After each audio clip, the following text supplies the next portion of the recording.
అంతా చూస్తున్నాం. ఎప్పుడా అని ఎదురు చూస్తున్నాం. ఏమంటివి ఎంత మాట. ఆచార్య దేవ విశ్వవిఖ్యాత నట సార్వభౌమ ఎన్టీఆర్ గారి అమోఘమైన అద్భుతమైనటువంటి ప్రపంచమంతా పేరు ప్రఖ్యాతులు సంపాదించిన ఒక దుర్యోధనుడి పాత్రను ఇప్పుడు మనమంతా వీక్షించబోతున్నాం. వారే రెడీగా ఉన్నారు, సిద్ధంగా ఉన్నారు. శాసనసభ ఉపసభాపతి RRR గా ప్రసిద్ధి చెందిన శ్రీ కె రఘురామకృష్ణరాజు గారి దుర్యోధన ఏకపాత్రాభినయం. ఒక్కసారి మనం ముందుగానే కర్తాళ ధ్వనులు అందిద్దామా సార్, ప్లీజ్.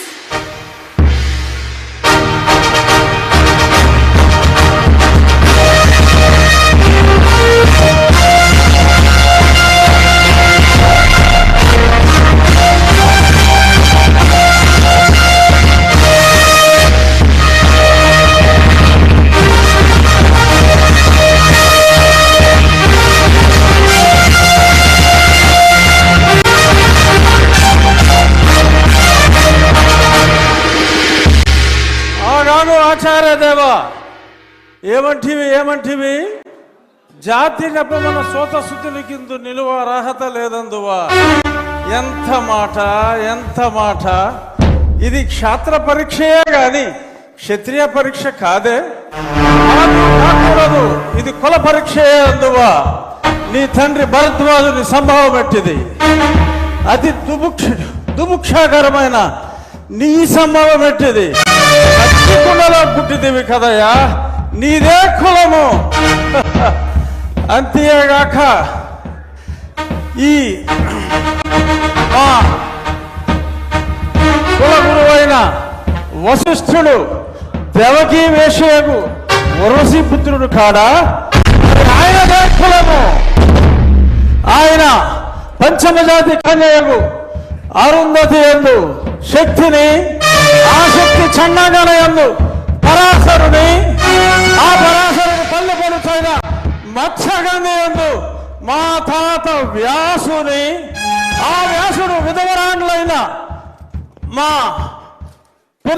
పితామహి అంబికతో, నా తండ్రిని పితామహి అంబాలికతో, నా పినతండ్రి పాండురాజును, మా ఇంటి దాసితో ధర్మ నిర్మాణ సరుడని మీ అందరితో కీర్తించబడుతున్న ఈ విదురదేవుని కనలేదా? నాతో చెప్పిందేమయ్యా. భక్తి క్షత్రబీజ ప్రాధాన్యములతో సంకరమైన మా గురువంశము ఏనాడో కులహీనమైనది. కాగా నేను కులము వ్యర్థవాదములందరూ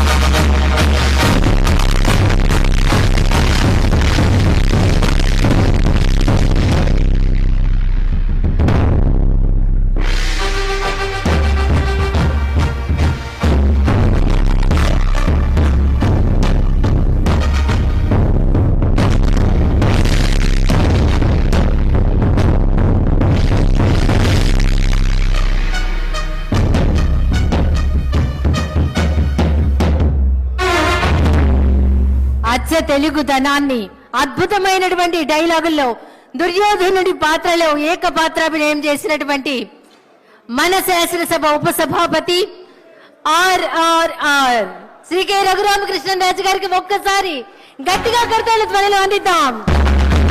అభినందనలు సార్.